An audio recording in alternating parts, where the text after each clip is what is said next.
update तेणु मुझे कहबी ए पिक्चर को समस्ते देखु आम मेलो वाला आक्टिंग छाड़देलु आमर अधे अधे नेता हो गले सी रही घमाघोट जो दिन रिलीज होता से मुझे बहुत गोटे प्रोग्राम जाइए मुझे देखिपार नी ता भितर घमाघोट ओडिशा रे एते जोरे घमाघोट हो गला जे ए घमाघोट लोक भी जेल में बसिले ए घमाघोट हूँ आमर गोटे ओडिशार रोहित सेठी जन्मग्रहण कला राजाडी थिला रोहित सेठी हो गला मो नजर सी ये सिनेमा देखला परे मु प्रथम प्रणय भाई की कहली प्रणय भाई मत थम्स अप दियो ना मुझे देखिपारि नहीं मुझे आउ गोटे आज भी डिक्लेयर कली ओडिया सिनेमा अभिनय करवा आम छाड़देलु मिठू मिठू कहीं कहले ये सिनेमा एक्टिंग देखला समस्त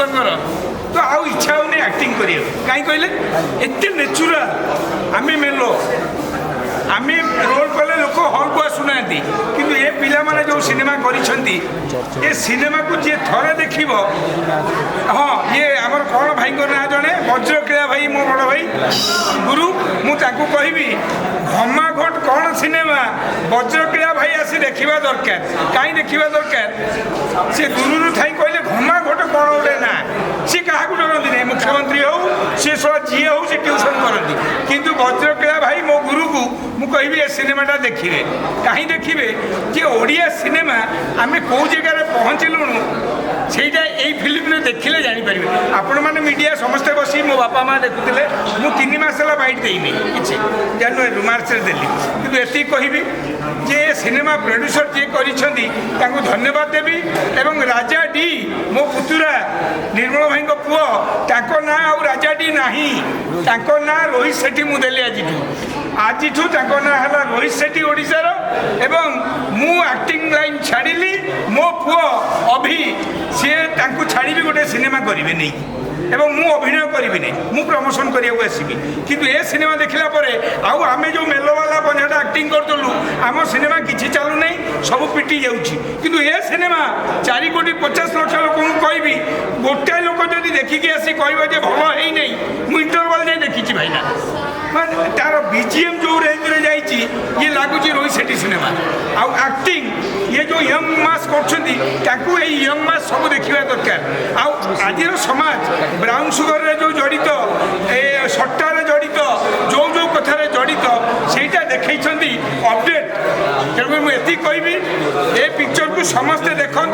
आम मेलो वाला एक्टिंग छाड़देलु आमर अधे अधे नेता हो गले सी रही नहीं तेणुक जो ये आसी कहीकि गला कि ओडिया सिनेमा फोरग्राउंड में है बोनी कपूर पागल चोर कहीकि जाइला आसी देखू घमाघोट ना पठाओ तो आपको घमाघोट गोटे प्रिंट से जानू ओडिया इंडस्ट्री कौटी अच्छे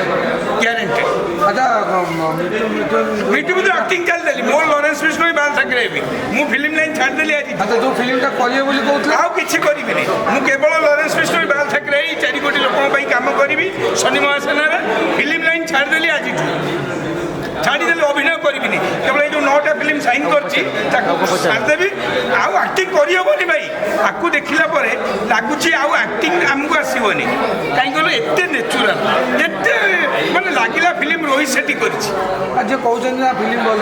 जी कहते सी सिनेमा देखी ना सी गोटे दूर थी कहीदे कि मुझे देखी नी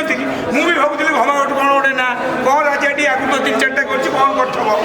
ज्ञान करी कि बस मुंड जाम होगा प्रणय भाई की कहली मत पठाओ थम्सअप पिली गोटे इंटरवाल भितर फेर गोटे पीबी सत एत सिनेमा भल लगे छांग देखा कौन मु लाइन छाड़ दूसरी अभिनेता मनोज मिश्र कहते भल डायरेक्टर ओडिशा नहांती नहीं मनोज मिश्र कौन कहूँ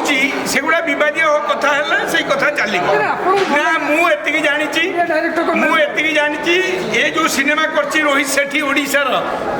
रोहित सेठी राजाडी तुम जब विवादीय कौन कह चाहूच मो मुहर कही दियो तुम नहांती सिनेमा केमती है नहांती घमाघोट केमती है आम भी घमाघोट को अंडरस्टैंडिंग करूँ कि प्रणय जेठी मो भाई जहाँ जो मैंने बदनाम कर सी कौन दिन सिनेमा डेडिकेशन काम करुच्ची कहार पैसा दे नहीं से जो खंडिया मीडिया जाई कहूँ प्रणय जेठी देला नहीं सी भूल कथा सी देवे आ द्वितीय कथा कहबी प्रोड्यूसर भी एति सहाय हूँ आम यही सोशल मीडिया जोगे आम सिनेमा प्रचार हो